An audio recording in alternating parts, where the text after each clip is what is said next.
Hey guys, this is Ego City. Today I'll be going retro with a bit of WWF Wrestlefest from 1991. Not to be mistaken with the crap that THQ made in 2012. For me, Wrestlefest the arcade game was the best wrestling game made for the arcade, with the nearest second being WWF WrestleMania. Wrestlefest featured Hulk Hogan, the Ultimate Warrior, Million Dollar Man, Ted DiBiase, the Big Boss Man, Sergeant Slaughter, Jake the Snake, Earthquake, Mr. Perfect, Demolition, Smash and Crush, and the non-playable Legion of Doom. Wrestlefest had two game modes, one which was the Royal Rumble, in which you chose one wrestler and fought it out with all the rest during a classic Royal Rumble match, with a few differences in the ability to pin people and also make them submit, and the classic double pin. The other was Saturday night's main event, which consisted of a tag team tournament in which you chose two wrestlers to fight it out against random teams until you finally got to face the Legion of Doom for the tag team titles. Once winning the titles, you would fight one more tournament to retain the titles, again fighting Legion of Doom at the end.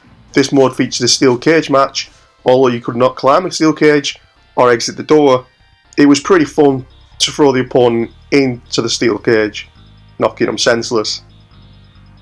The game features some classic finishing moves such as Hulk Hogan's leg drop, the Ultimate Warrior's Gorilla Press, followed by his Ultimate Splash, the Million Dollar Man's Million Dollar Dream, the Big Boss Man's Slam, Jake the Snake's DDT, Earthquake's Vertical Splash, Mr. Perfect's Perfect Plex, and the Legion of Doom's Doomsday Device.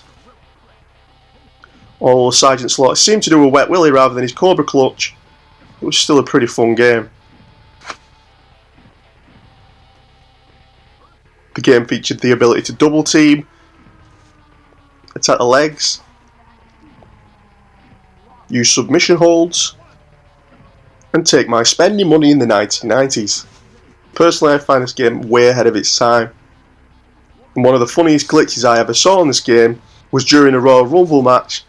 Jake the Snake Roberts entered the ring at the same time as a friend of mine hit the start button, resulting in two Jake the Snake Roberts being in the ring at the same time. One seemed to be totally mouldy, the other one seemed to be normal. The game didn't crash, just carried on playing with mouldy Roberts. Although I agree with the idea of making a remake of this game, I don't think the THQ one was anywhere near up to scratch. They should have kept the same modes, possibly added a few more, not changing the basic move style of the game. Personally, I would have added an extra lot of wrestlers, possibly some form of World Championship mode, and kept it graphically the same, instead of turning it into some cartoony, silly, unplayable crap, which never stood up to the classicness of the original. I won't completely rip THQ. They made some of the best wrestling games ever for the console, including WCW NWO World Tour, WCW NWO Revenge, and WrestleMania 2000. It's a shame they attempted to copy Wrestlefest and claim it was a brilliant game. Not only do I find Wrestlefest as one of the best wrestling arcade games, personally, I'd say it's one of the best arcade games I have ever played.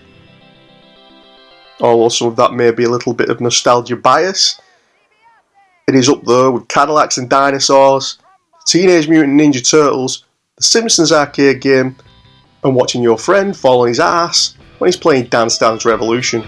If you subscribe and like my channel, I'll be adding some playthroughs of WWF Wrestlefest with all the characters, as well as some other games. Thanks for stopping by. I'm Ego City.